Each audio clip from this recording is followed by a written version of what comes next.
Pak Alesius, lanjut ya Pak ya. Oke. Apa sih yang perlu diwaspadai dalam KPR rumah seconder ini Pak? Ya, rumah second artinya kita anggap yang sertifikatnya udah atas nama si penjual ya, si penjual. Jadi rumah second ini pada umumnya lebih berisiko dibandingkan rumah baru dengan developer yang bagus ya. Kalau developernya nggak bagus, kalau developernya nggak bagus sama juga berisiko banget ya.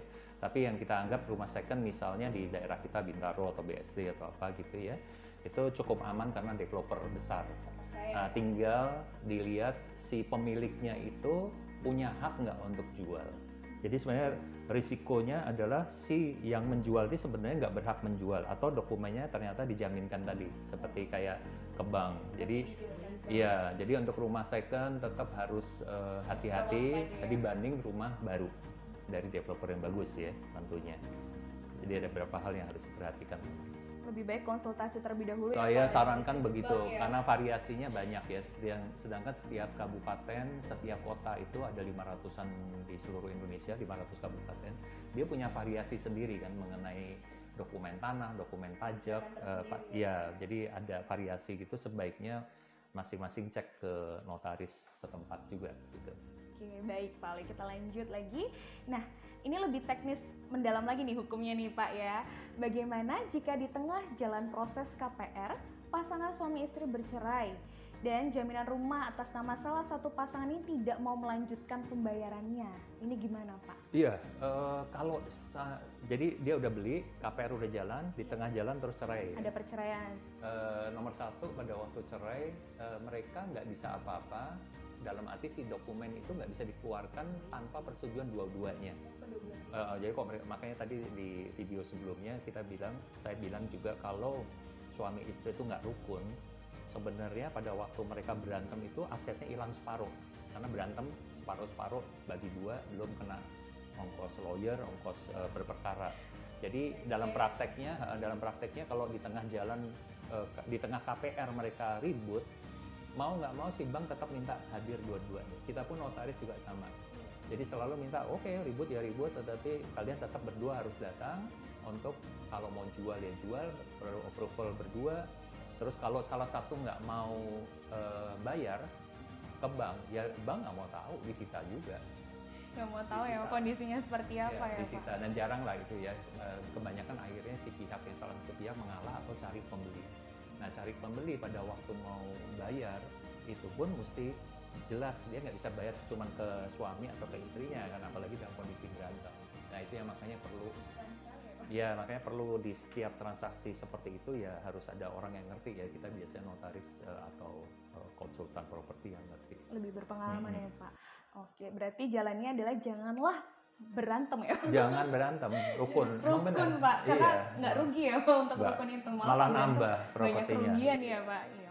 Ya Pak Alesius, apabila saat pengajuan KPR status belum menikah, tetapi di tengah jalan menikah, nah status kepemilikan rumah tersebut itu bagaimana Pak? Kalau KPR-nya seperti sering terjadi dengan developer, itu kan masih kredit sama kita bilangnya PKSesi ya, perjanjian kredit dan pengoperan hak. Jadi masih PBJB dokumennya, belum AJB. Nah, ini agak mesti hati-hati karena titik peralihan hukumnya secara hukum haknya baru pindah dari misalnya developer A ke Gusti itu pada waktu AJB nanti. Jadi misalnya dia pada waktu masih PBJB ngutang ke bank masih single, di tengah jalan terus married, 5 hari kemudian akta jual beli. Jadi pada waktu akta jual beli dia sudah dalam kondisi married. Nah, ini secara hukum sebenarnya punya berdua, walaupun yang bayar cicilan semuanya Gusti Ayu gitu ya. Ini yang banyak terjadi gitu. Jadi jatuhnya harta bersama ya Pak? Jatuhnya jadi harta bersama. Terus ya solusinya kan tentunya bikin aja pisah harta. Tapi saya pribadi nggak pernah merekomen untuk pisah harta. Karena ya tadi orang kawin ya mestinya rukun dari depan, jangan mikir untuk cerai. Jadi biarin, jangan pisah harta. Kalau saya sih. Dan ini Pak, apabila KPR saya sudah lunas, tetapi sertifikat belum pecah dari developer, sehingga belum bisa AJB. Apakah aman untuk pembeli ini Pak? Nggak terlalu aman, tapi kalau developernya besar ya aman. Tapi dia berkewajiban, si pemilik rumah berkewajiban untuk ngingetin developer, kapan dong nih lo AJB, karena kalau nggak AJB nggak bisa dapat sertifikat. Iya. Nggak bisa dapat sertifikat atas nama si pemilik, nggak bisa menjaminkan ke bank lain, nggak bisa jual. Jadi nilai ekonomisnya sebenarnya turun.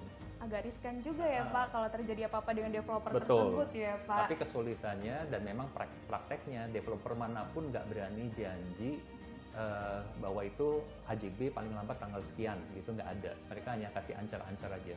Misalnya dari titik pengikatan jual beli sampai AJB misalnya 2 tahun, 3 tahun. Ya yang normal mungkin ya 2 tahun, setahun gitu. Tapi ada yang sampai 5 tahun.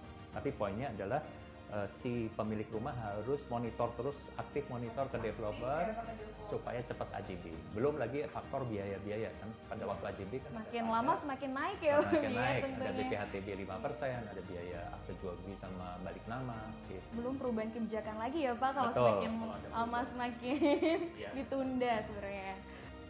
Bisa nggak sih Pak kita beli rumah yang kedua walaupun rumah yang satu belum lunas KPR nih Pak? Bisa, banget. bisa selama penghasilannya cukup. Oh, Jadi kamu misalnya beli rumah pertama, terus kamu merit, income cukup, sehingga kamu bisa milih rumah kedua dan selanjutnya seperti itu.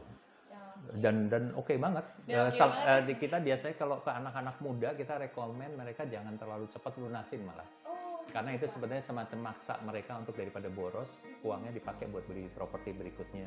Kalau memang investmentnya properti, tapi ada orang yang mau investmentnya saham ya silakan ya. Yang penting uang itu nggak diboroskan.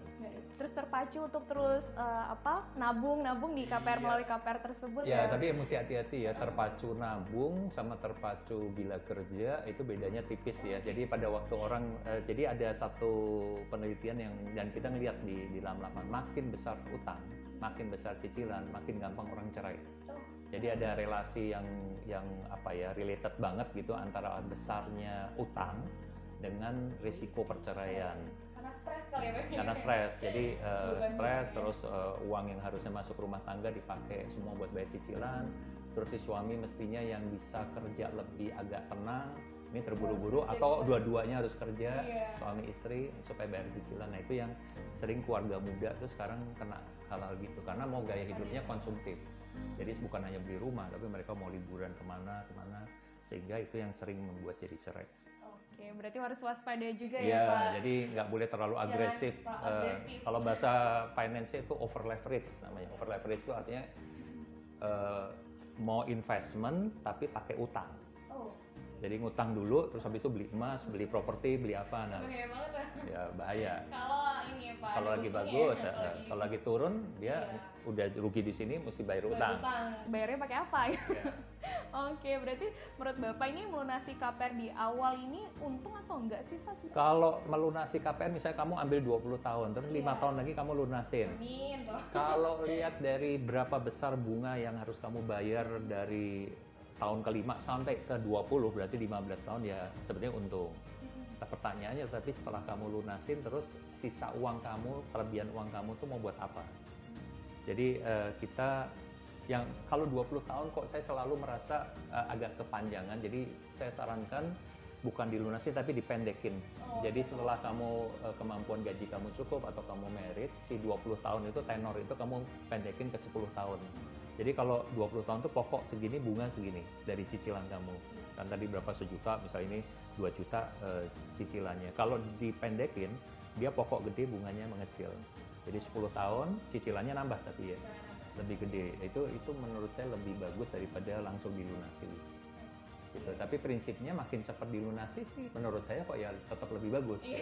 Mengurangi beban. Mengurangi tingkat perceraian juga. Itu dia. Oke Pak Ale, makasih banyak, kita bisa belajar banyak banget dari Pak Ale Thank you. mengenai properti dan perbankan. Terima kasih Thank Pak you, Ayu. Ale. Thank you.